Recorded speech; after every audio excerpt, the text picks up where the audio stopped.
Welcome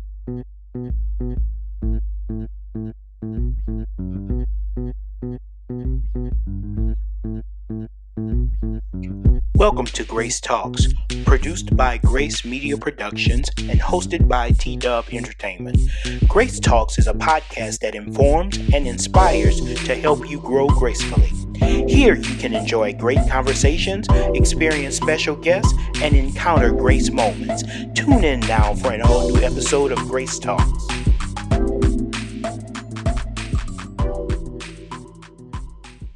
Thank you again for joining us here at Grace Talks, and we have quite a topic for discussion today. Today's episode is all about relationships. The importance of family relationships, business relationships, romantic relationships, and friendly relationships. How do they impact you and your life? On today's episode, we're so excited to have one who knows a lot of the good, the bad, and the ugly of relationships. He has experienced the highs and the lows and can tell us about everything in between. Please help me welcome our special guest, Hervin Catchings.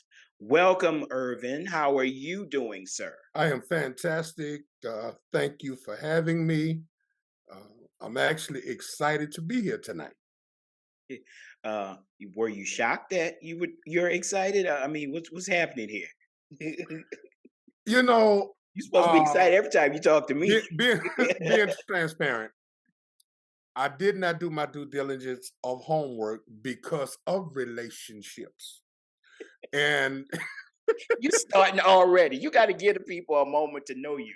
so, to hear it, point blank, bottom line, this about relationships, I'm like, wasn't quite ready for that one. Not that I wasn't quite ready for the experiences to talk about. Just wasn't quite ready for the topic, but all is well. We are here, and I hope this relationship can last after this. How was your day? My day was fantastic. So tell me, before we get into the meat of discussion, what's been happening in your life lately? What's going on with you? Over the course of the last month, yet another business venture, Intelligent Inspections LLC. We're now located in Tuscaloosa, Alabama, but the goal is to go nationwide. And God gave me the vision uh, of intelligent inspections. Actually, I got the final piece of the puzzle the third Sunday of last month while in the pulpit. Okay. So, you know, being introduced to the inspection business is, like any other business venture, you're not familiar with things.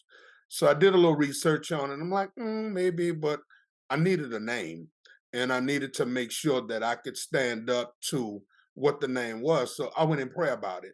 Okay. And the Lord answered me in the pulpit and said, your name is Intelligent Inspections. I'm like, okay, okay. So at that point, everything around me, everything about me, everybody connected to me had to have an intelligent mindset, an intelligent thought process, or just be intelligent in every move that they make to be a part of this, to make it grow the way that God has given me the vision. So basically, you haven't been doing much at all, just chilling, walking around the house. No, actually, not only did we launch the business, we got a contract immediately after launching, getting my business license in the state of Alabama, getting my insurance, my business accounts, bank accounts set up. I started operating just with the name as if I was a multi-million-dollar business. Well, that's cool. Within Let me 7 get along. hours, Let me get along. with, Let me get within along. 7 hours, we came with an idea The name was in place. The business license was purchased. The LLC was purchased, and the next day the business account was open. As of today, I have completed 9 assignments with intelligent inspections, looking to grow even more. Well, that's great to hear. That's great to hear that you're keeping busy, you're continuously growing, and you know, post COVID, as we like to say now, I think that's really, really good that we're finding new ways to reinvent ourselves, because it's clear that the government don't care about us or our jobs don't care about us. So to go out, to launch out into the deep and take a faith walk of a business venture is essential in this day and time. I just feel that. So let's see. Talking to Hervin Catchings, how how how how did we meet? Wow. Many years of knowing you, sir, as you are affectionately known as Unc. Uh how do you recall our first encounter? I do. Don't Was embarrass. it Lagos Christian Fellowship at the time? Was holding service at Gainesville Missionary Baptist Church. I was living in Denver, Okay. and an event was taking place after service, and you were one of the only people who knew. And when I walked in, you looked at me from head to toe and said, "Man, I want to be on your level one day." Yes, I do remember our original meeting. Wow. That was so many years ago. I had forgotten just how long. Wow. Memories, huh? At Yes, that point, yes, okay.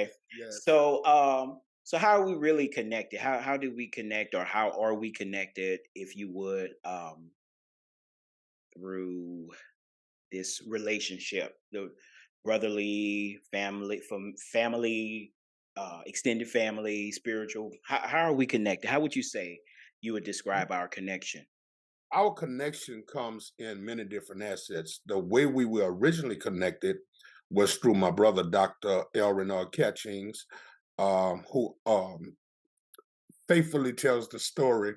The first time Terrence came to my Come house, on, I knew that we wasn't gonna be able to get rid of it. He walked straight to the refrigerator and opened up the refrigerator. What we got to eat? So that was the original connection. And as we got to know each other even more so through ministry, and then I wind up after Katrina. I was in Indianapolis. I had worked on the Lucas Oil Stadium project, worked that until completion, wow. and then I decided to relocate to Houston, not knowing what to expect. And you open your heart, but more so you open your home to me. And I remember before I even got to the third floor of your apartment, because I talked about you for living on the third floor, I told you What my did you game say? plan. What did you say? I said, man, did you have to move all the way up there? They had nothing downstairs. You had to go all the way up there. So, you know, Yeah, exercise is important. so being in the telecom field, we made sure that we had some cable TV before I even entered the apartment. Thank God we don't do those things anymore, and you can't really anymore. Um, but the plan that I gave you even before crossing the seal of your door, God had blessed those plans to perfection. And even before the allotted time that you had given me, I was already moved out and gone and moved on my own, eventually opening up a moving business. Who's Moving You was the name of the moving company. So because of that, it put me in the first mindset of business. But because of you and how you conduct and carry yourself, I was able to learn a lot and to move forward. And to, as that relationship grew, I became your personal mechanic. I became your listening ear. I became your security. Uh, a lot of was things, I was grateful for but security. more importantly, the relationship that we share between Christ has Yes. been the one that has been most solid in everything that we've been through. Yes, that is essential for, I think, everybody living in Texas to have mechanic. and security. It is an imposed thing. I, I'm really starting to appreciate having a transmission. I want to say that, especially living in Austin. I don't know how many times you've been to Austin, but Austin, Houston, I just want to say thank God for transmission and take care of your transmission at all times. And if you need a mechanic, don't call Irvin. Um, Please don't. he is not in that business anymore. Okay, so let's get into it. I want to start with family relationships and dealing with your background and where you originated, where how you came to be. I had a recent podcast that dealt with understanding purpose and understanding how you are important or you had to happen. And so in knowing that,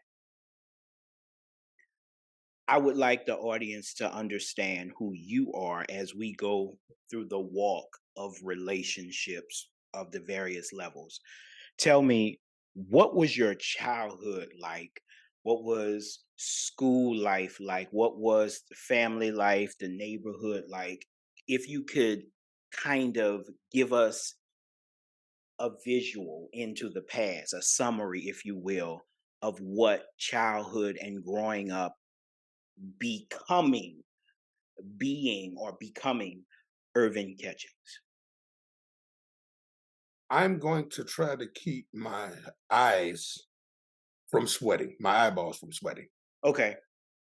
And I think this is very, very important because a lot of times we see people where they are, not understanding how they got there. Yeah. My father was killed when I was 30 months old.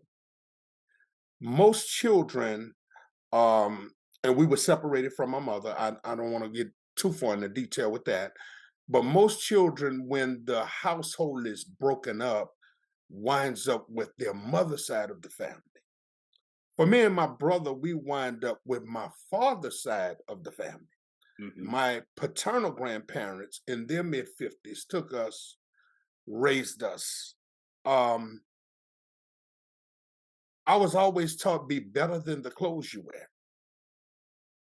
I was always told to, you don't, two things you didn't have to do is look or smell like you were poor. I had a mostly happy childhood. And I tell the story from the pulpit how me and my brother, Dr. Hervin Catchings, grew up with a drug problem. Hmm. Yes, we grew up with a drug problem as kids. We had a grandmother who drug us to every church in the city. So with that, the Come foundation, on. Was it really that often? um, a now deceased aunt, Georgia McMorris, who you know, who you know, Georgia, yeah. Uh-huh. Georgia teased us and said me and Renard had been to more wakes and funerals than we had been to birthday parties, but it was the actual truth. I learned the city of New Orleans, uptown, downtown New Orleans, East, West Bank, Kenometry. I learned the city by where the churches were located. If you told me where a church, gave me a church name, I could tell you what part of town it was. Wow. So that's how I learned the city. Okay. Because we had a grandmother that didn't send us to church, she brought us. She didn't send us to Sunday school, she brought us. Their foundation in Christ was deep. Hmm. We also had a grandmother. It could be the pastor's anniversary. It could be the choir's anniversary. It could be the usher's annual day. When she brought us into the church, she asked the usher at the door, "Who's the MC?" Tell them I got my boys here, and put them on program. Now, So I had never heard that part of the story before. yes, yes. So we were known, and even Pastor Fred Lude at the Franklin Avenue Baptist Church, who has the largest Southern Baptist church in the world. He grew up as our Sunday school teacher. We were even known to everybody in the gospel fellowship as the Lil Catchings boys. But at the time, we were little. Hmm. I'm now 6'2.5", closer to 300. I ain't little no more, but we were known as the Lil Catchings boys and had a, I wouldn't say a big reputation around the city, but we were known where we went and was expected to be on program.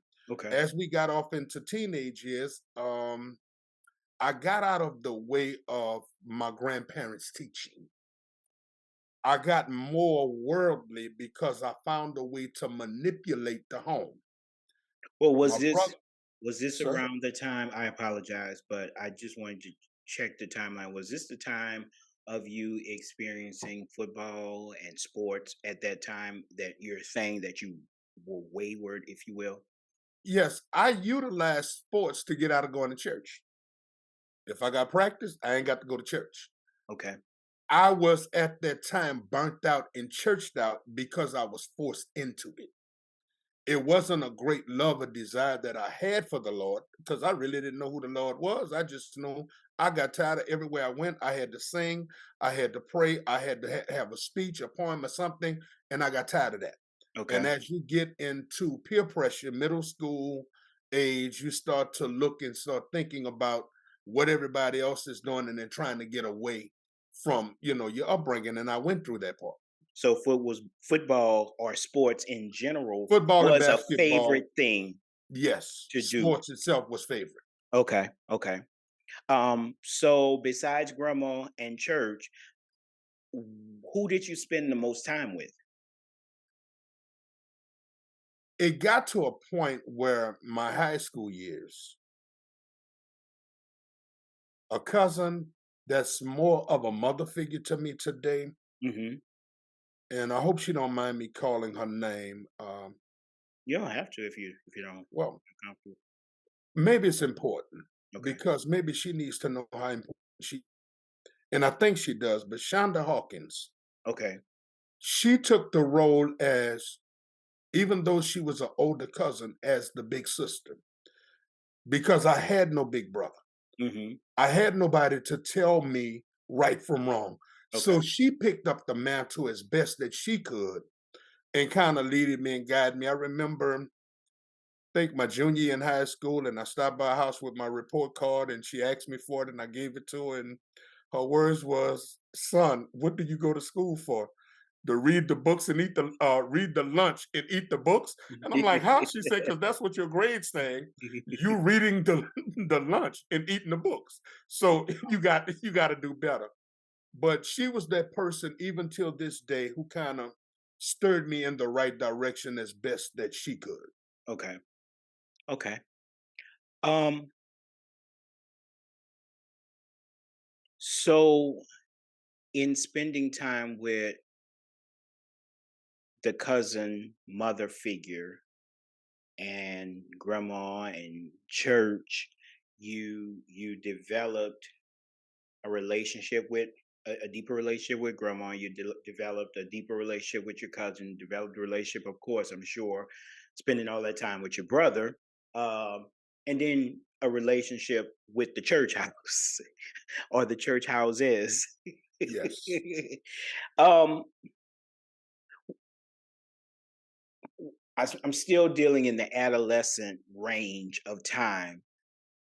Do you feel that you had experienced at that time anything that turned you off or hurt you or scarred you concerning any type of relationship at that time?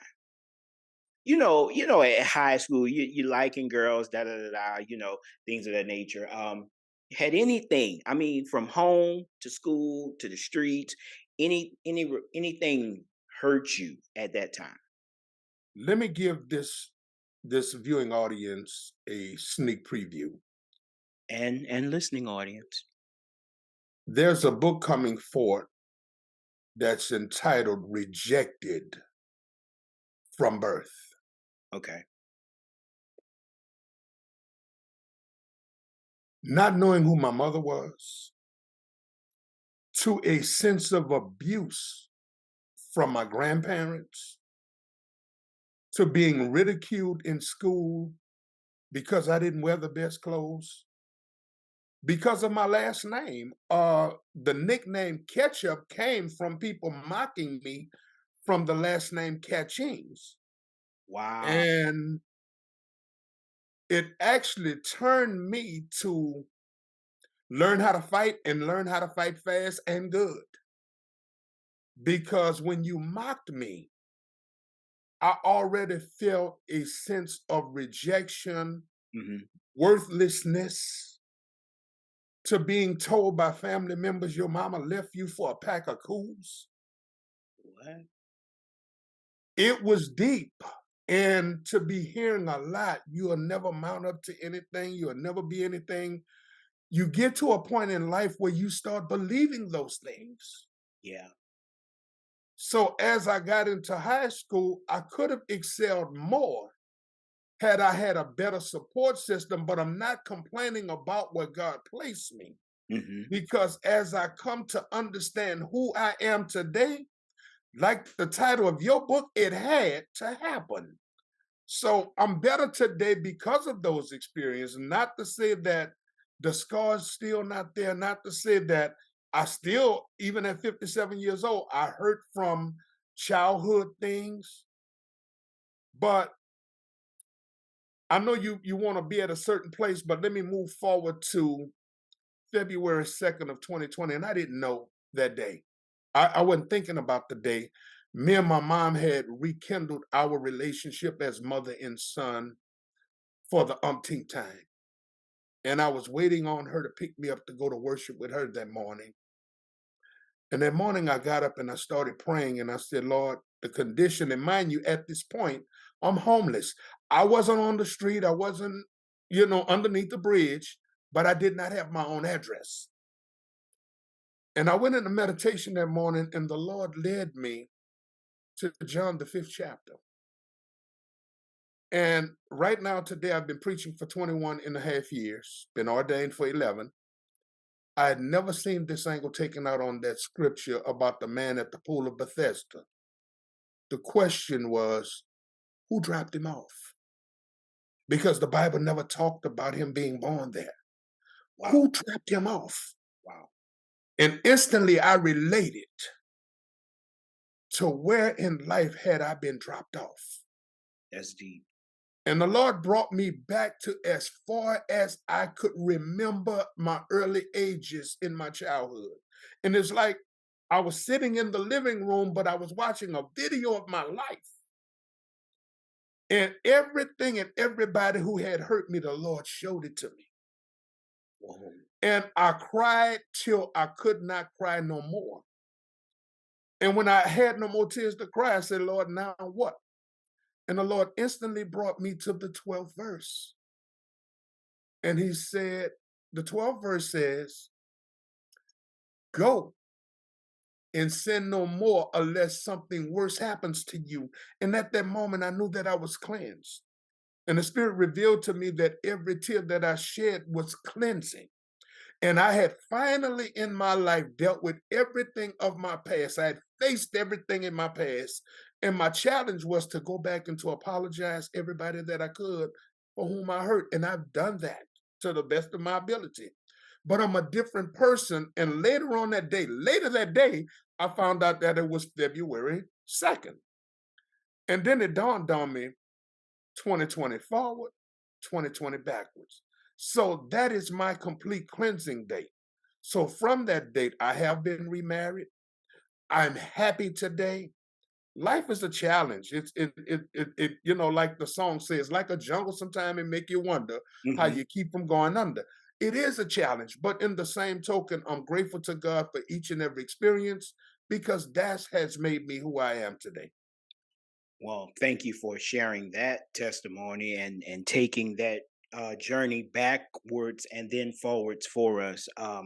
In our next segment, we'll discuss even further dealing with romantic relationships and how those. Y'all stay tuned. That's all I can say. Just stay tuned. Yes.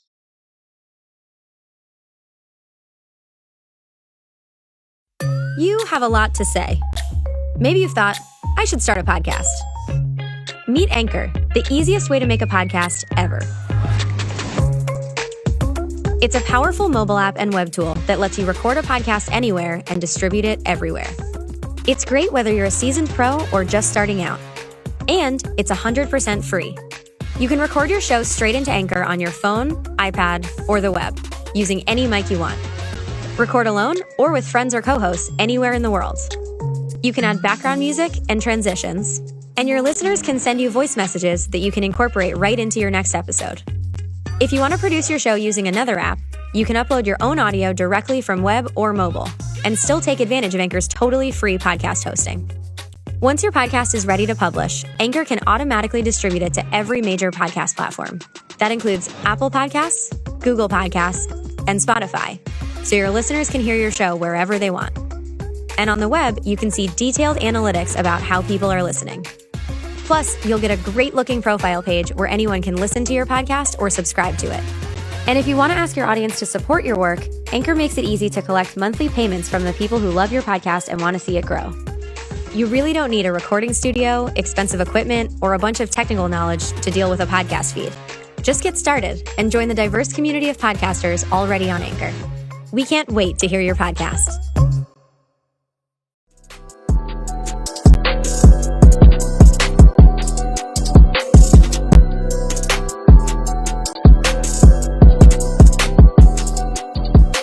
So, I would like to know about romantic relationships. We dealt with family relationships and how important they were and how they've impacted pretty much all of your years here on earth. So let's go to romantic relationships. Uh if we can just go back for a moment, can you tell me about your dating path or the beginning of experiencing dating? What was dating life like for you? I could start with high school, but high school, I was two things. I was a gangster. I tried my best to live that gangster life so the girls liked the bad boys. Okay. So that was easy. But my first real relationship actually came in Gonzales, Louisiana, to a young lady actually who bore my son, Junior, little Irvin. Okay. So how we originally got together, when we first met, she had a 6-month-old daughter. Hmm. And that baby's father made the royal mistake of calling my mama's house looking for her. And at that point, I was liking her, but it wasn't all that, you know. Hmm. But at that point, I made it my business to make her for me, let him know she was mine. And not only was she off limits, his child was too. So I didn't just take his woman, I took his family. And eventually I fell in love with her. And, we talked about being married and all that stuff, but it never manifested to that. Okay. And eventually we went our separate ways, and a lot of that was self inflicted. Okay. Do you remember, what was she your first love? Or do you remember the first time you fell in love, if you will? I would say she was my first love. She was the Okay. first person I grown to love her. So Okay. it wasn't like love at first sight, but I grown to love her. And it's just one of those things when you find yourself loving somebody and y'all have love for each other, but to be compatible in every area, that wasn't our destiny. Okay. How long were you all in a relationship for? Oh, 6 or 7 years. Wow. Yeah, we the thing was, at the time when we got together again, she had a 6-month-old baby, and I think I grew more to the child than I did to the mother. And even when I wanted to leave the relationship, I felt more obligated to being this child's father because at this point, I was the only father that this baby knew. Okay. So I felt more obligated, and being obligated because we not only lived in Gonzales, Louisiana, but I moved to Denver, Colorado, and moved them up to Denver with me. After I got myself situated and settled, I actually sent for them and brought them up to Colorado with me. So this was long lasting. Okay. So 6 or 7 years, man, that's a long time. What caused y'all to end things? I eventually game I'm sorry, say that again. to the dope game, to drugs. I Okay. eventually got into the point where I started selling crack cocaine. Okay. And it got to a point where no matter how much I had, I'd sell out. And one day, curiosity got the best of me in the midst of me and her knockdown dragouts. And I said, man, what about this stuff that people want? And I actually tried it. And I became addicted to the drug that I once sold. And based upon the problems that we were already having, the drug addiction actually superseded everything else. And it drew us, instead of bringing us closer together, the money kept us together, but eventually the addiction eventually drew us apart. Okay. And when I did recover from the addiction, uh just decided to it was best that I continue to move forward with my life rather than going backwards, because at this time my addiction actually brought me to prison. Okay. Um and during the time I was incarcerated, I let her know, go on with your life. I don't want to talk about what my sentence was, but I had a very lengthy sentence by the grace of God. That conviction was overturned and I was, exonerated for that crime. Mhm. Mhm. But at that point in my life, I felt like we had outgrown each other. We had moved our lives in the different directions, and I just moved on with my life. Now, that's pivotal. You said something, we had grown, and developed in our own life. People have to be sensitive enough, I feel, to recognize that. You Yes. have to be strong enough and sensitive enough to recognize that, because you then start to beat a dead horse, right? Instead of growing together, you're tolerating. Instead of celebrating, you're tolerating. I was asked Thanksgiving Day, what is the key to a successful marriage or relationship? The first thing I tell anybody, first of all, when you talk in marriage, prepare for the marriage and not the wedding. Too much time and effort is spent into the celebration of one day, with not enough thought process, time, and effort spending into what you're about to do for the rest of your life. Most importantly, marry your best friend. Me and my wife got a deal going on right now. Now, see, you jumping ahead now, man. You I supposed to. You I, I supposed have to. to I have to put this point out there. Okay. You have to be honest regardless of consequences. Honesty is the best policy. If you cheated, hey, I cheated. Whatever you did, you have to be honest about it, because one thing about an honest answer, it is easily forgiven than a lie. Because once it comes out that that was a lie, that trust factor is immediately broken. One thing has been known in the street, in the church, in my life, in love. I'm not saying this just because I'm on this podcast. I'm 100% real all the time.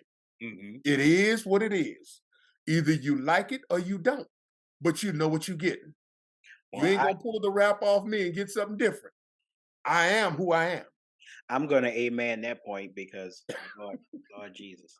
Okay. But you kind of dove into my next phase that I wanted to discuss, and that was current life or current romantic relationship. And so you mentioned the idea of being married currently. Um, can you give us a little history on that? How that evolved? How did you meet? What was the defining factor that you said, okay, let's take this and go deeper. Let's get married. Let's make marriage. Let's make marriage our life, our lifestyle versus let's just have a fling. What did give us some background to that, if you will. At the time, I was dealing with 4 different females in 4 different parishes in the state of Louisiana. I was slick enough to keep them apart, and it was easy because they lived in 4 different parishes. But as I started to grow in ministry, the Lord convicted me that, you can't be the rooster in the hen house. I knew, uh, listening audience, I wanted to prepare y'all that this man is from Louisiana and he grew up around old people. So you're going to hear some cliches that may not make sense, but just bear with him. He'll explain it. And that was one. Please explain that. You're not going to be standing in the pulpit on a Sunday, standing before my people on a Wednesday night teaching, and leaving out the pulpit, leaving from amongst my people as a leader, go and do what you want on a sinful stand. Because it instantly brought me back, as we talked about earlier, to February 2nd. I didn't want nothing worse to happen to me. Okay. So I went in prayer and I said, Lord, at the appointed time. Now, mind you, my wife was not, well, she was in there, but she wasn't as deep as the rest of them. Okay. So I said, Lord, you show me who's for me. And over a 2-month period, everybody just started falling off for whatever reason. There's some things I will tolerate. There's some things I will not tolerate in a relationship. You have to understand the boundaries that you are able to handle. Some things you're going to have to take. Make sure that you're able to handle these things. So in the deep part of my prayer life, I was in New Orleans to preach.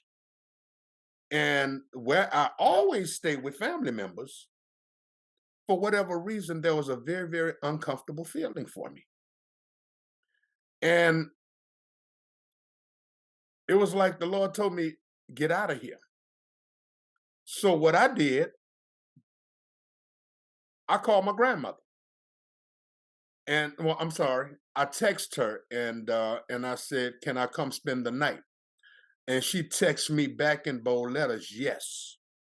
And then she instantly called me and she said, you have to preach here tomorrow? And I said, yes, ma'am. And she said, boy, come over here. She said, because you in my spirit. So when I pulled up to my grandmother's house, I parked my car, I walked in the door. I'm not even in the door 10 seconds.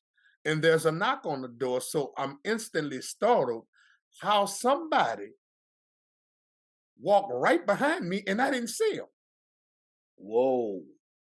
So, and I'm messed up because, growing up in New Orleans, you are aware of your surroundings at all times. That's why I said whoa. So when I turned around to answer the door, that was my wife.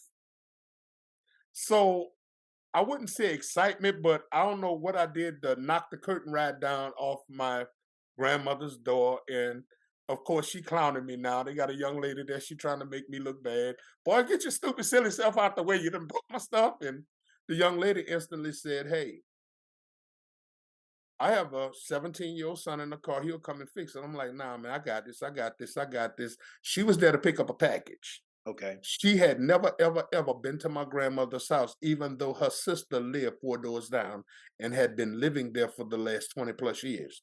I knew her sister. I knew her niece. Never knew her. Wow. So, of course, the box was basically the box the size of a laptop computer. Mm-hmm. Wait, no. But I had to carry the box to her car. I had to show her that there are still some gentlemen in this world. Wow. And what I did then, I said, look, I'm a little old school. I'm going to give you my number. I'm going to ask that you take it. Now, if you don't call me, no harm, no foul. I don't know you anyway. But if you call me, there's something there. But I felt something, but did not know what it was. So she called me about 12 a.m. Mind you, I have a 10 a.m. service to preach at. I ain't got a clue of what the Lord saying to these people. And we talked to about 4:45 In the morning. in the morning. And it was in depth conversation as if I had been knowing this young lady all my life. And I went on and preached, and we spent time together, and just kind of hung out. Didn't know if she was a man or woman. Let me put that out there. And that was not like me. That was not like me. If I see you and I want you, I'm gonna get you. I knew what to say to do what I had to do. Right. But it was a difference. And I started my own business pace setter, and I was working with that, and I had showed her my books, and she busted out laughing. She was like, "Baby, you need some help." And I said, "Well, I'm going to make you my office manager. You won't have no access to the money, but you can take care of everything in the books that you need to take care of." And one morning I got the crew out in the field, and we were out there, and one of my guys that worked for me said, "Mr. Irvin, something wrong with you." And I'm like, "Man, what are you talking about?" He said, "Something ain't right." And I said, "Dude, I don't know what you on, what you tripping about." And I said, "Y'all want something from the store? I'm going to get something to drink." And gave me the order. I drove about 3/4 of a mile. And I was just in prayer and meditation. And that's normal for me. You could hear me singing almost at any time. And the tears just started flowing for no apparent reason. And the tears got so heavy I had to pull over. Mm-hmm. And I started praying, and I said, "Lord, what is this? What is this? What's going on? That I'm not weeping, but I can't stop the tears from flowing." And at the time, my phone rang, and it was my wife. And she said, "You in my spirit real deep. Why you crying?" I started looking around my car. You ain't in here. So So somebody's spying.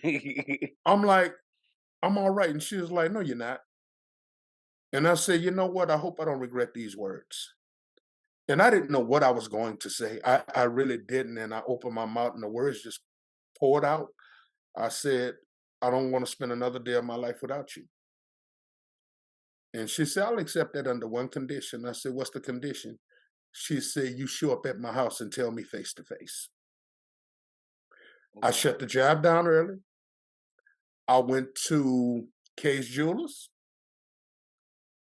and I knew she liked rose gold. And I said, "I'm going to pick out this ring."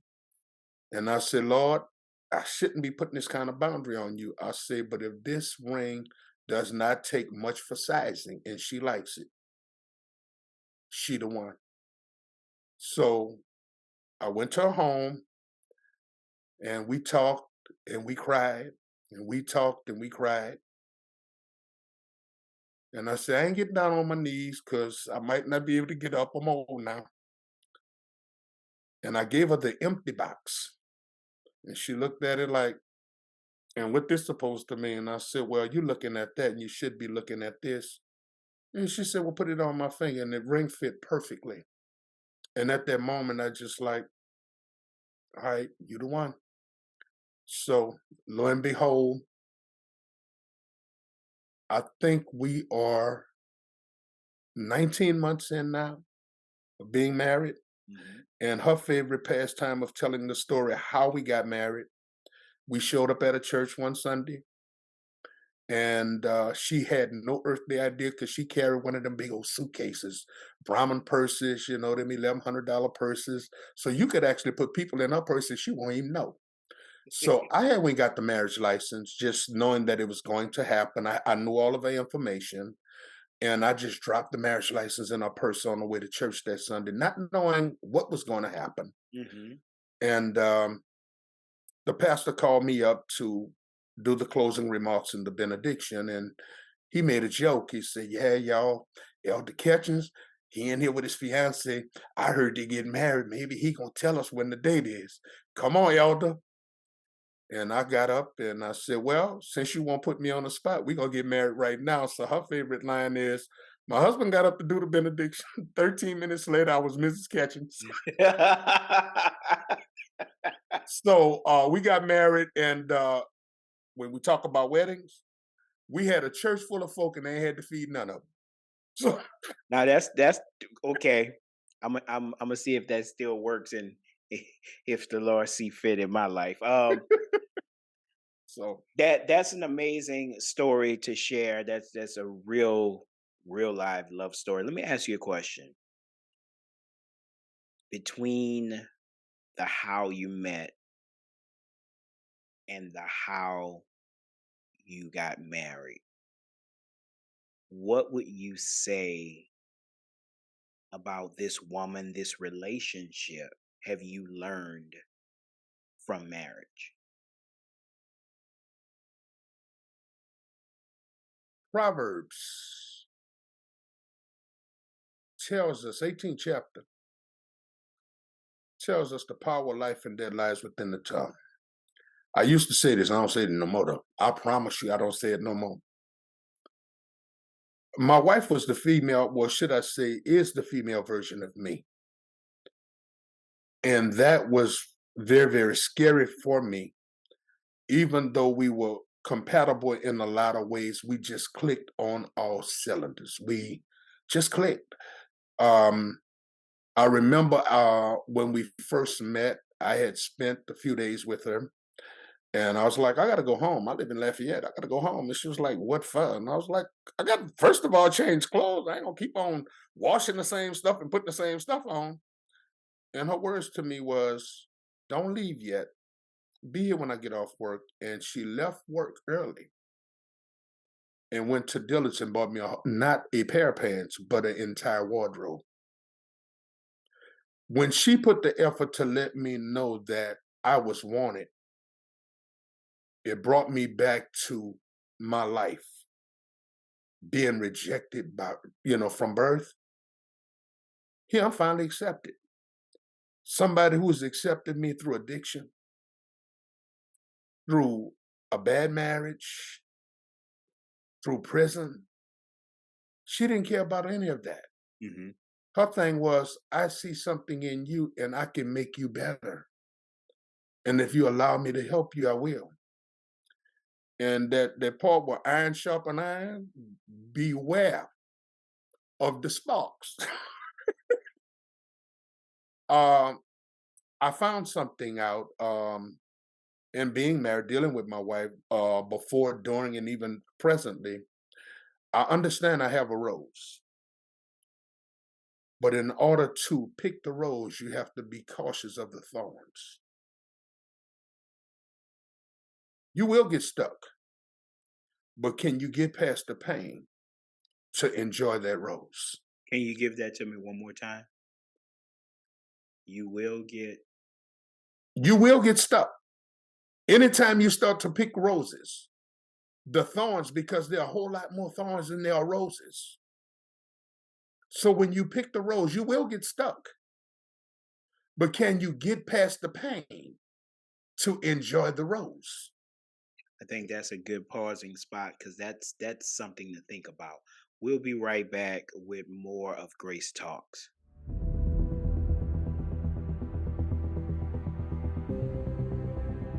In life, we all ask the questions, why me? Why now? And why did this happen to me?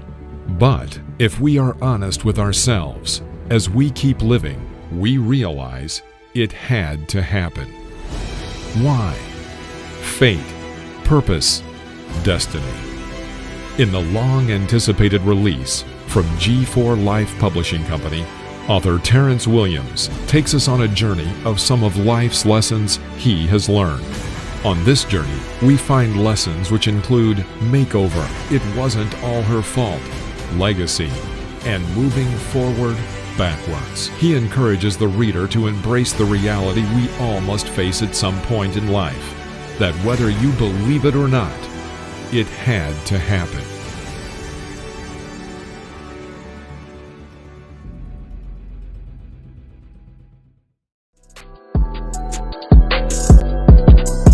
Welcome back to Grace Talks.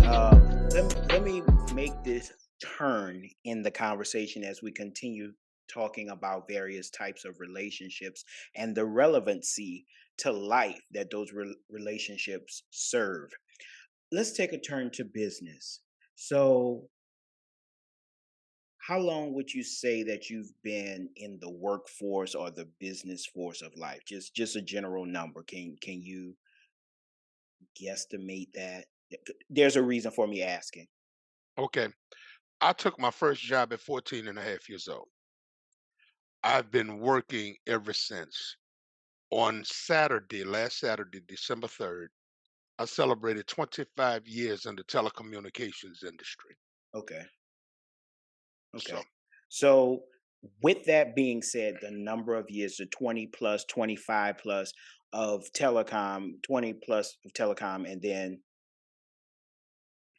40 of working, would you say there have been people that you would say you were comfortable enough to call that you had a relationship or a connection with in the business format of life?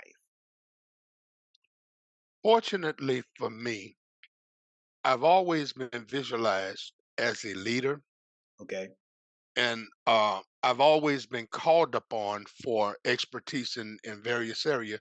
I do not climb telephone poles anymore. I have not for the last 3 years, and I still get phone calls from techs out in the field with problems when they're on top of a pole. Hmm. Um, as far as me leaning to a certain individual, because I had been rejected most of my life, I had gotten to a point where I just drew back from people and I dealt with everybody accordingly. Um, how you come is how I deal with you. There were some people who had a little bit more impact than others, but I found out, especially in the workplace, when you draw close to people, it could be good, but mostly bad. So I've kind of stayed even keeled. Um, even on my job today, I'm reminded every now and again on the application they had nowhere I had to be your friend. We're here for a common cause to get a job done. My favorite motto at work, especially when it is very, very hard, a difficult task, if it was easy, anybody could do it. I'm here because it's hard. And I accept those challenges, not cussing and fussing like I once did, but I accept that as, Lord, I thank you that you trusted me with this assignment. So Okay. when I run across a situation, but people, I kind of deal from a business standpoint because two things I don't do, or three, I don't bring church to work, I don't bring home to work. And after I spend 40 plus hours a week with you, after I get off work, I really don't want to see you. Okay. Um, but there are some people who I look into a little bit, different than others. Um, this is a blessing. 2 weeks ago, two back-to-back days, two of my coworkers accepted Christ as their personal savior based upon what they say. Let me say that again. Based upon what they say, I'm gonna say it one more time for the people in the back. Based upon what they say, how I live my life and how I carry myself. They wanted to be connected to Christ because they felt like nothing rattled me. Yeah, I get rattled, but do I show it and lose my witness? So I try to carry myself at all times according to the Bible. Do it unto man as you're doing it unto God. And even when situations are rough, I pray my way through it and keep it moving. But I get along with everybody if that makes sense. There's not nobody that I can say I hate. There are a couple of people on my job. If I don't have to work with them, I give God all the praise, glory, and the honor. But in the event that I have to work with them, um, it's one of these things I like to say. There are two type of people in this world: people who pray with and for you, and people who keep you praying. So when I have those encounters at work, I say, "Okay, Lord, you're telling me I need to go and pray." So that means that you never allowed yourself a vulnerable side to between boss, co-workers, employees, anything of that nature? That would be a lie. I got fired from Mountain Bell, which is the same company as Quest Communications. I got fired from Quest, Okay. which is the same company as CenturyLink. I got fired from CenturyLink. Now, all of those was the same companies. They just switched name over time. I got fired from Mountain Bell for picking up a 6'4.5" supervisor and putting him up against the wall and telling him how I felt. And of course, security escorted me out the door. But because of the labor, union that we had at the time, I was reinstated. And actually, we became pretty good friends after that. The stuff um, you do. The stuff um, you do. I was working prior to me going to Colorado and getting in telecom. I was doing water blasting in Gonzales for a company called Park M, and this was in my drug selling days. And you might work 6 months and be off too. And it was one of those things that we had been off work for a month or so and had just got back to work. But I sell dope, so what I would do, okay, payday Friday, on Wednesday, I'd start issuing out credit. Okay. I would give them a little piece to let them try it out, if you will, but you paying me back. You just don't know it. And so came payday, I had so much money to collect from my drugs and what I sold, I didn't worry about my paycheck. But my paycheck was 30 hours, 30 overtime hours short. And when I finally looked at my paycheck, I walked in the office and I told the head guy, I said, "Hey man, my check 30 hours short," and he went ham on me. He cussed me out and told me he ain't had time to deal with this, that, and the other, and used his own language. And at that moment, I didn't say anything. I just walked outside, walked to my car, grabbed my 357 with an 8-inch barrel, walked back in the office and shot in the ceiling and said, "Ain't nobody going nowhere till I get my money." So he paid me, he wrote his personal check. They overnighted me a check Monday, and on the next pay period, I got them 30 hours again. So I got paid 3 times for them 30 hours. Now, the crazy part, the guy that I truly did not get along with, they didn't fire me for that. They fired me for beating up a supervisor on the job in the plant. Well, the deal was if you get fired at a plant, you have to walk home. So he fired me on the plant. So I said, I ain't walking home. I was at Dow Chemical and Plaquemine. Gonzales way too far. So I just thought of something. I said, well, if I go up there and beat him up, they're gonna fire the whole company. So I went to where he was, and he was on the second level, and I whipped him down the first level. And now I got fired for that, but he did too. Oh, man, come on. So, but I didn't have to walk. So after I was, released and exonerated from my charges, from being in prison, I walked into the office because when I came home, everybody, man, go back over there. They'll hire you back. They'll hire you back. Man, you was a good worker. So I walked in there, and now he's the head man. And when he came out the office, I looked at him like, oh, this ain't gonna work. So I turned around and walked out the door, and he almost beat me out the door. The And he same said, man that you had to that I fight. beat up. Yeah. And he said, Irvin, I'm gonna give you your job back, but you gotta promise me something. I said, what? He said, you don't beat nobody up on my job, and you don't walk in here shooting in the ceiling. If you could promise me you could do that, you're hired. I almost want to say, I have to ask this question. I almost want to, I, I'm at this point to say, hearing those stories, you would almost be guaranteed that you're going to have your own business because it's so many.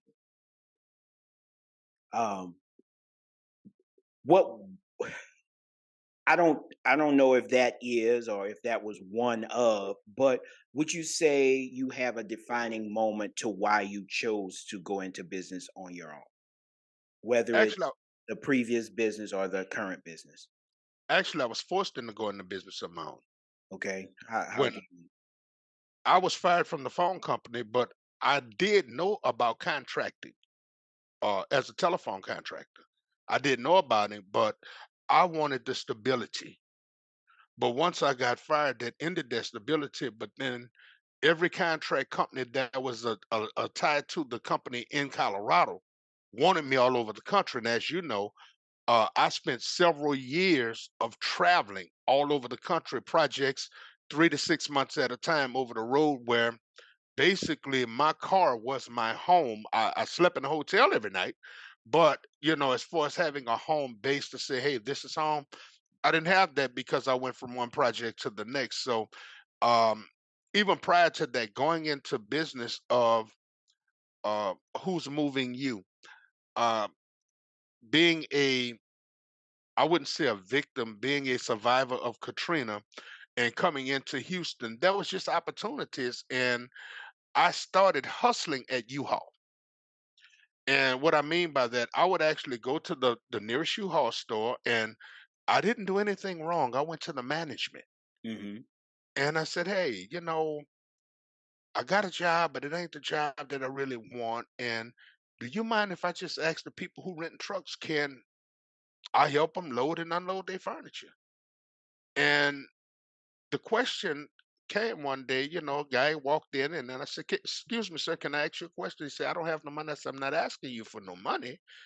Please hear my question. He said, what's your question? And I said, who's moving you? And he said, excuse me. I said, who's moving you? You coming to get a truck, you moving. Who's your mover? And he said, you know what? You are. So that's where the name Who's Moving You came from. Wow. I promise you, you've never told me that story. And I've you did my never heard. website. Yes. And I've never heard that story before. Go ahead. Yes, that's how the name came up. Who's moving you? Because that was the original question that I asked. And of course, that grown until I left the state of Texas and actually kind of passed it down to you, not pass who's moving you down, but pass the format down to you. And you was, successful for a season with that as well. The thing is, the hardest part about being in business, and it's even 10 times worse today, is finding the people to actually work not for you, but with you. In business, you have to understand you don't hire people to work for you. You hire people to work with you. The problem why businesses fail today because we forget the people at the bottom who holds us up at the top. You have to reward those people. If that means I have to pick you up to bring you to work to help make my money, that's what I got to do. If I got to feed you and your family to help you make my money, that's what I got to do. The problem is people will tell you come pick me up and won't even come outside. And I ain't got a problem with you not coming. Don't have me drive 50 minutes out of my way to pick you up and you know you're not coming. That's my problem. So, I'm with you on that. going into business, the moment you stop looking for people to work with you, it is a team effort. I don't care what position you hold, CEO, COO, without all of the other people, you are no OO. So, treat people how you want to be treated because even right now in my current business role, I'm doing everything from the bottom. So as I bring people in, I will bring them in not based upon a format from a company, but I'll bring them in based upon personal experiences. This is what I experienced when I came to this type of inspection. This is what I experienced when I talked to these people about this. And I'm trying to make it easy where they don't have to talk to the people who's giving me the contract. All you have to do is go out there, handle yourself accordingly for the inspection. But I can't know that if I don't do that. So in order to grow a company, you can't start, okay, I got $1 million and I want to drop this million and talk bad to you and try to give you a format of something I do not know. In the workforce, the worst thing you can do is bring in a supervisor who know nothing about what the employees are doing. I've seen it day in and day out. You can't bring somebody in because he's your friend, don't know jack about what they're doing, and tell him to lead people. It will not work because they will have situations in the field that a book can't teach you. Only experience can. Hey, if I didn't have a business, that would have me sit down and really analyze and get myself together. But I'm glad that you prepared me some years ago on starting a business and some of the things that I would have to face, the ups and downs, especially in the moving business. That hey, this is what you're going to endure. Get prepared for this. This is how you do this. This is how you pay. This is how you treat. This is how you show up. Things of that nature. And so I do know now, and we will have to revisit that so you could really do a podcast on business, the ins and out, because you're Let very me wise. throw this side note in. You can't be afraid to fail. Here's one of them cliches that you was telling your audience about. A scary man can't gamble, and a jealous man can't work. Ice Cube said it in one of his songs, if you're scared, go to church.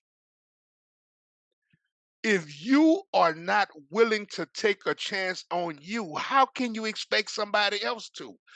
My key ingredient to my success today, not because I've won at every time I got into a fight, is because I kept getting back up round after round and kept fighting. Every business venture I had till this day have failed. All of them was not my fault. But I'm better prepared for intelligent inspections because of the failed businesses. If you think Thomas Edison mastered the light bulb the first time, do your research. Michael Jordan was cut his junior year in high school, only to become one of the greatest of all times, because just because he got cut, he didn't stop shooting baskets. Mhm. If you want to be successful, you got to keep plugging at it. To chop down a tree, you don't take the axe one time and hit it. You got to keep chopping till it falls. I hope y'all heard that, because I got it. We'll be right back.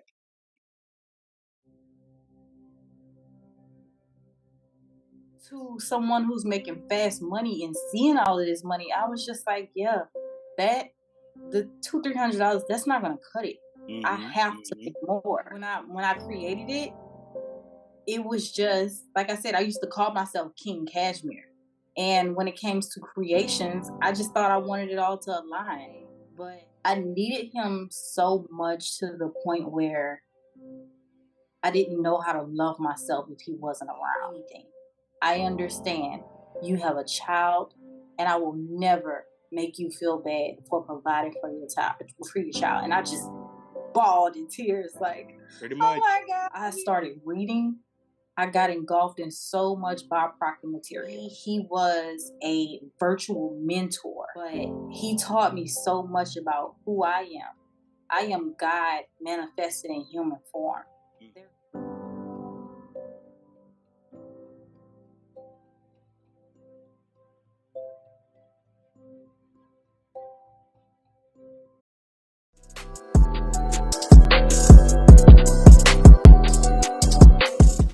We're back on Grace Talks with our wonderful guest, Hervin Catchings, extraordinaire. We're discussing the subject of relationships, and so far we've covered family relationships, we've dealt with romantic relationships, we've dealt with business relationships. Now we will deal with spiritual relationships. And if at all possible, would you say that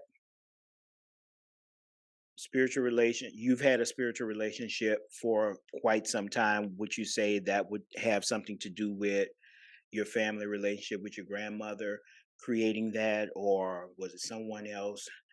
I'll let you dive into that, and then if you know of anyone else that contributed. Actually, I do know. I'll let you tell the story, but I do know of someone else who contributed to the pursuit of this relationship based upon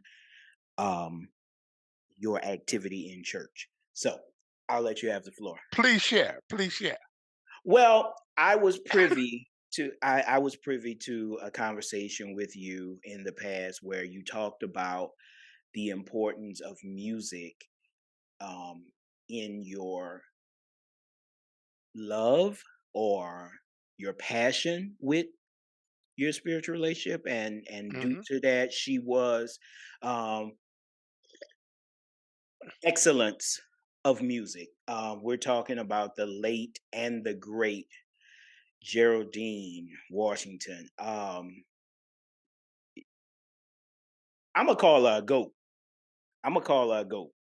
Now, you know, I don't know how many generations have heard that name before, but yeah, if you had one encounter. So anyway, the beginning of your spiritual relationship, as well as the pursuit and the contributions. Geraldine Gwendolyn Madeline Wright Washington. The 1970s, 80s, into the 90s, up until the early 2000s, but especially in the 70s and the 80s. If you knew anybody in gospel in New Orleans, she was a household name. Everybody knew who Geraldine Wright was. Her work spoke for itself. Early on, at the age of 7, I got thrown up. I think it was Pastor Fred Lude, if memory serves me correctly, picked me up to say my first Bible verse in church. Okay. So the root of me and gospel actually started in the home. As I shared with you, we were drugged every church. In my teenage years, I got rebellion, and even as I got off, as I shared with you earlier about my life of addiction, but even, you know, I made a promise to God when I was incarcerated. And I believe that that opened doors to my release. And I just fell on my face one day and I said, you know, God, if you're who you say you are, I don't deserve to be here. If you let me out, I'll serve you to my dying day. Less than 90 days later, I was a free man. I went from Angola, Louisiana State Penitentiary in Angola, which was once known as the bloodiest prison in America, to Broad Street to finish my last 75 days of my incarceration. I went That's from, Orleans Parish Prison. yes, I went Okay. from maximum security prison in the state of Louisiana to a work release camp in New Orleans where I slept at the jail at night, but I went to work every day. For my last 75 days of my incarceration, nothing short of God. I don't know if that had ever happened before, and I don't believe it has ever happened since. Um, but there was a time, even after accepting my calling into the ministry, and that led up to me accepting my calling. But let me dive into that real quick. I was working for CenturyLink at the time, and I was in a guy's house repairing his jack, and we were talking, and he said, "Hey man, I hope I don't offend you, but the Lord told me he called you to preach." Nice talking to you, buddy. I'm out. In that same week, I was going into a Safeway supermarket. Safeway is known in Colorado, a big supermarket chain on 9th and Corona. I'll never forget it. And I couldn't tell you what this guy looked like. And he walked past me and, "Hey, how you doing?" He said, "Hey, man, you know the Lord called you to preach, right?" Man, you tripping. I went on in Safeway and kept it moving. That Friday night, the late, great Reverend Dr. Jules Earl Smith, who was my father in the ministry, who just recently passed within the last 2 months. It was his anniversary, and his nephew came up from Baton Rouge. And you know, I'm from the streets. This dude had been mean mugging me. I was in the choir stand the entire service. He kept giving me this certain look to the point I got to a place, you know what, after church, I know we in church, but man, this dude here, he mugging me. I'm gonna step to him. He gotta tell me why he looking at me. I Mm-hmm. need to know what the problem is. Mm-hmm. Did I sleep with your wife? Did you know what? You gotta talk to me, Oh, partner. let's hear it. Let's hear it. So I walked out of the choir stand straight to him. And he had the biggest smile on his face. And he said, I knew you was going to step to me. He said, but I wanted you to. And I'm like, can you explain to me why you kept staring at me? He said, you remember me leaning over the pastor and whispering something to his ear, and both of us looked at you? And I said, yeah. He said, I was asking Pastor, had you accepted your calling? Nah, you tripping too. The following Friday night, somewhere between 2 and 3 a.m., I woke up out of a deep sleep. And I started crying uncontrollably. And I'm like, okay. And I called Dr. L. Renard Catchings. Now, if it's 2 o'clock in Denver, it's 3 o'clock in New Orleans. And he answered his phone. He said, yeah, what's going on? I said, man, we need to talk. And he just burst out laughing. And I said, nah, man, you laughing? This ain't funny. Man, we need to talk. He said, first of all, calm down. He said, the Lord had already prepared me. I said, prepared you for what? He said, the Lord had already told me you're going to call me in the wee hours of the morning, so I guess this is the call. I said, to tell you what?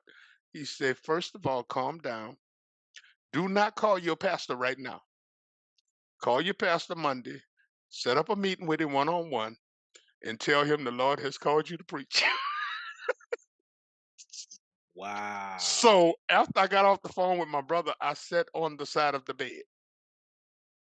Oh, and me and God, we had a fight. We had a knockdown, drag out. I ain't doing it.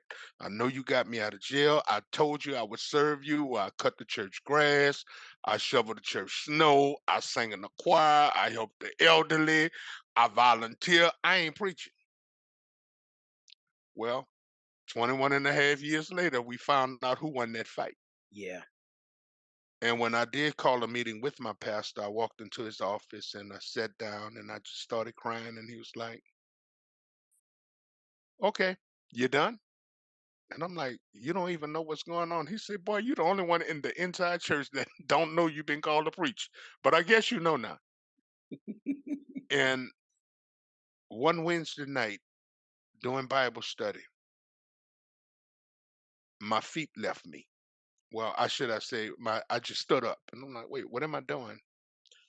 And me and Pastor caught eye contact and he, as the old folks say, begged for me.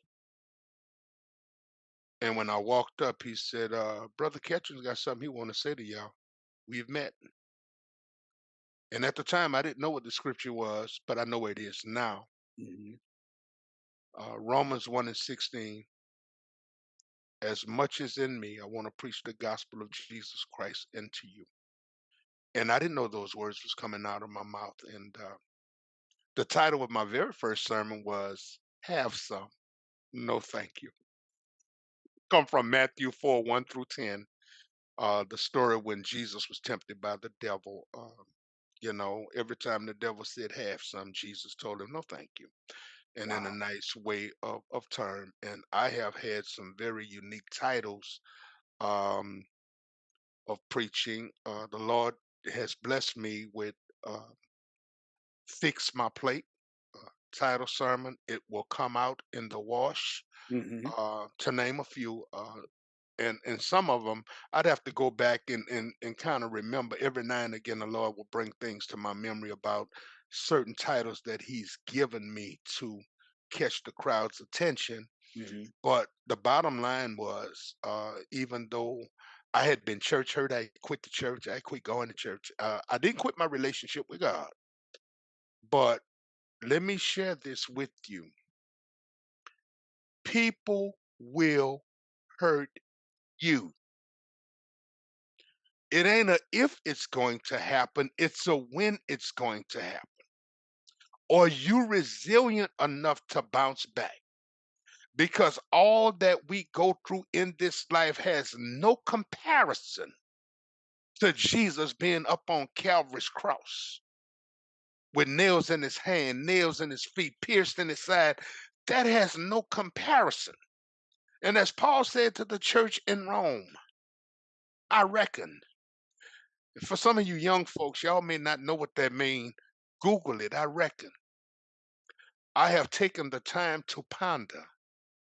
I've thought about this for an extended period of time. I've recollected on some things in my life, and I reckon the troubles of these times is not to be compared to the glory of God. But the true experience I had, as I shared earlier, was February 2nd of 2020, when I grasped hold to Jesus for real. And let me share this. My deliverance from crack has only been 20 years and 1 month. But I've been preaching the gospel of Jesus Christ for 21 years and 4 months, 6 months this year. Matter of fact, the 19th will be 21 years and 6 months. Okay. So God didn't clean me up to have me to stand before his people. He called me, then he qualified me, and then he cleaned me up in the process. This foolishness, well, when I get right, I'm going to go to church. You ain't going to get right. Because if you could do it, you would have done it. I'm at a place now, I trust God in all things. And for you married folks that think marriage is easy, I told you earlier about the thorns and the roses.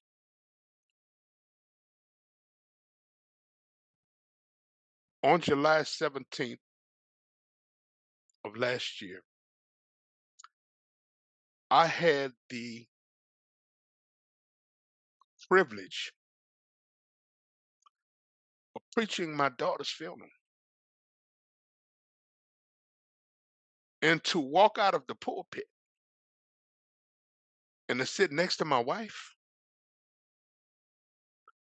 was nothing but the grace of God. And even now, as we go through our trials and our tribulations, and holidays is coming, and this is our only second year without her, my wife has brought me to a place at times I wanted to take off running and leave the car. Mm-hmm. But I trusted God. And I even had the nerve to ask God, Lord, why me? And he said, I designed you and prepared you for this challenge. No cross, no crown. So your purpose it sounds like, and I wanted to interject here, it sounds like you're answering my final question in this segment, that without a spiritual relationship, other areas will be affected in a negative connotation, or in a manner which you may feel that you cannot handle life. But with having a spiritual relationship and a spiritual connection, it blends into every other aspect of life. Okay, let's look at it from this standpoint. How many people impact our lives on a daily basis? Numerous. Okay.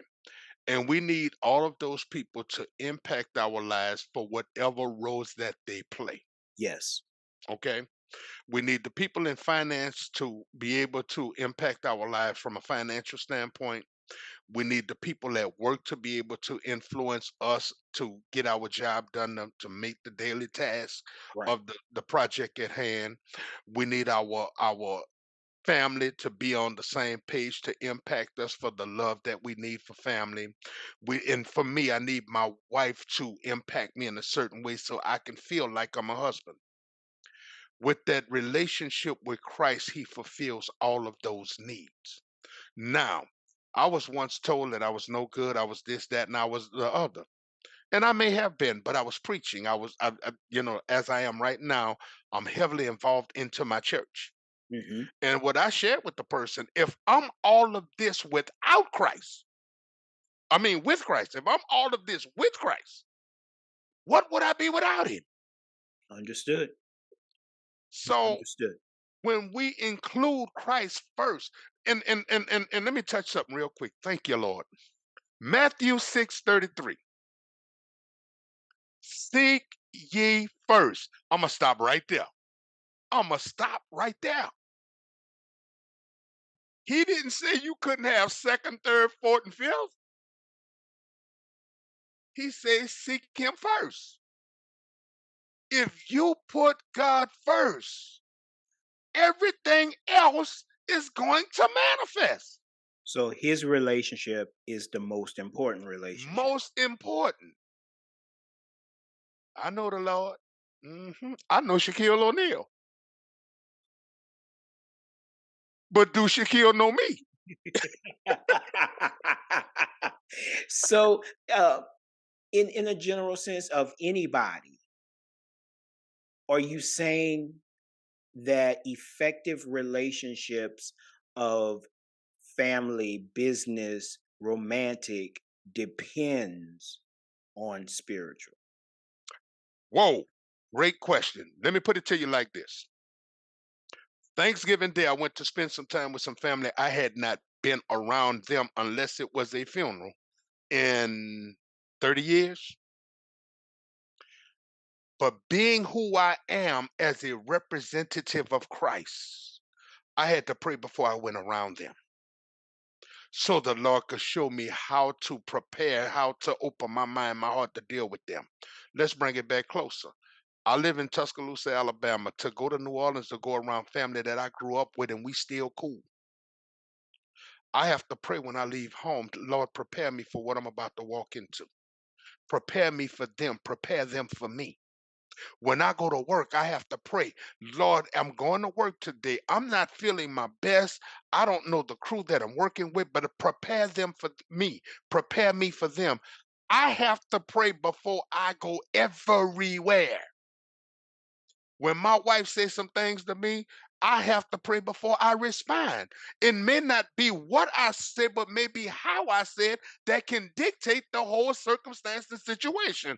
And if you go to church and ain't praying before you go to church, you're making a grave mistake. Lord, as I go to your house, prepare me for a mind-changing word, a life-changing word from you.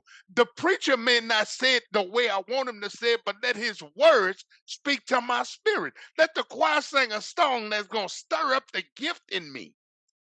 If you don't keep Christ first, you are bound to fail. That's like preparation. If you don't, if you fail to plan, if you don't plan, you plan to fail. If you don't have a plan set out to succeed, you already failing. You already planning to fail. So how can you sit back and say Christ is the head of your life or whatever you choose to be? I'm gonna let you make that decision. I'm gonna take Joshua's word.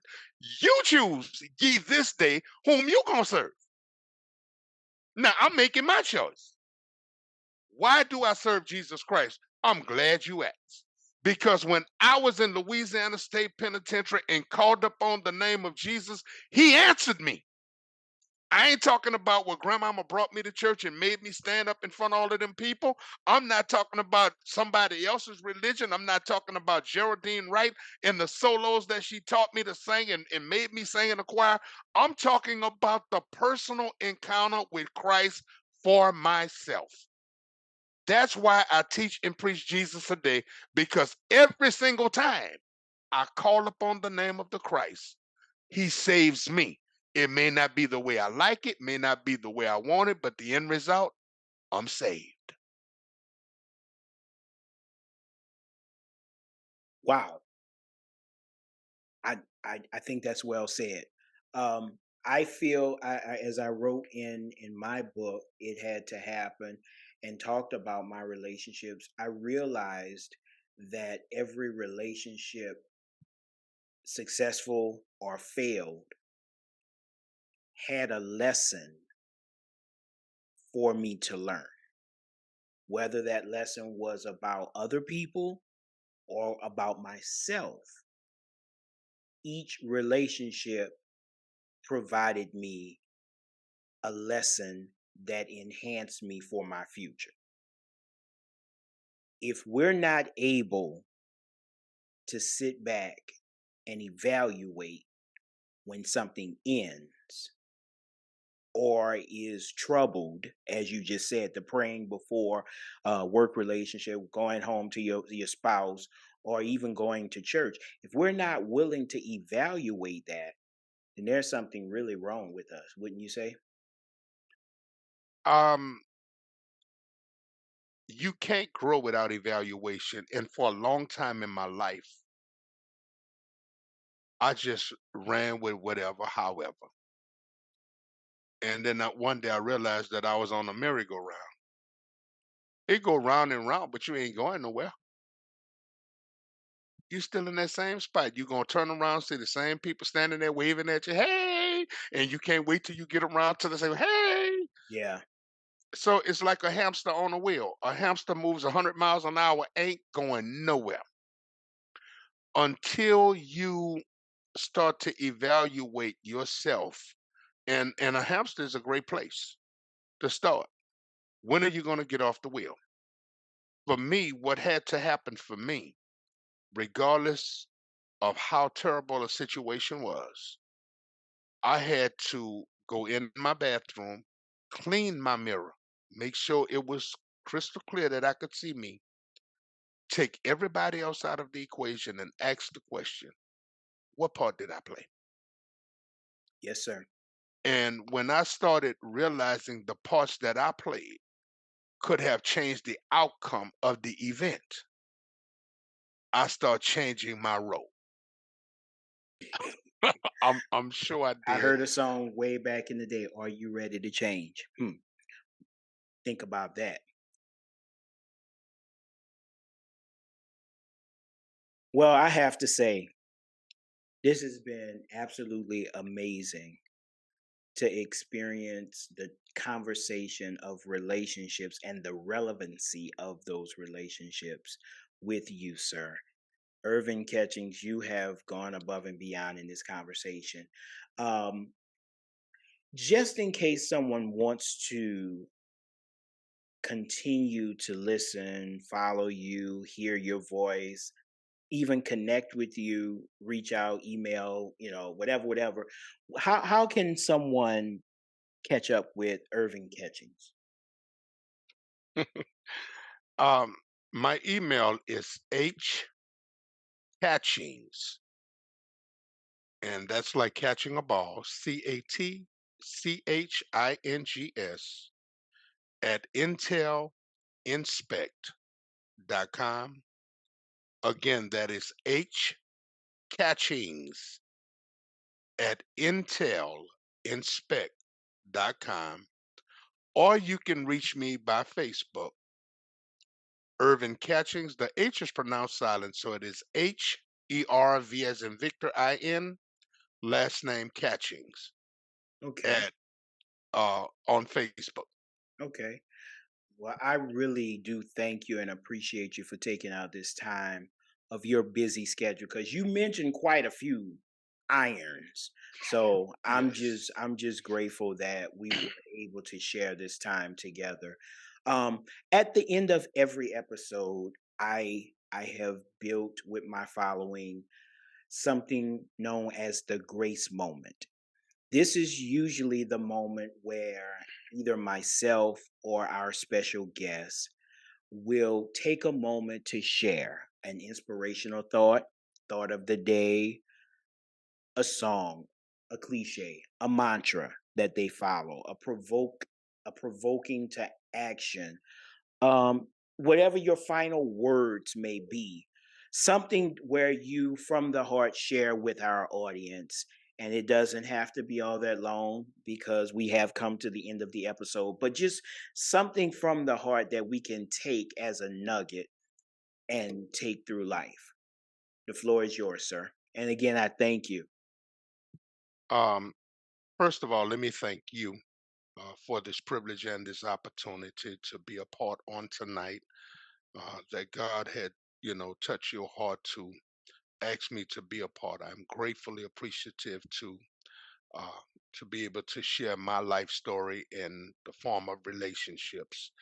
And as I've shared from top to bottom, the good, the bad, and the ugly of who Irving Catchings really is, if there's anything that I would like to say Somebody had the audacity to write these words down and put some music to it. I've had some good days. I've had some hills to climb. I've had some weary days and some sleepless nights. But when I look around and I think things over, all of my good days outweigh my bad days, and I won't complain. Thank you again, Terrence, Grace for Life Enterprises, for having me. And if there's anything that I would say, in spite of it all, I won't complain. Don't do a bit of good. Well, audience, there you have it. We'll be in touch on the next episode of Grace Talks. And remember to grow with grace. Have a good one.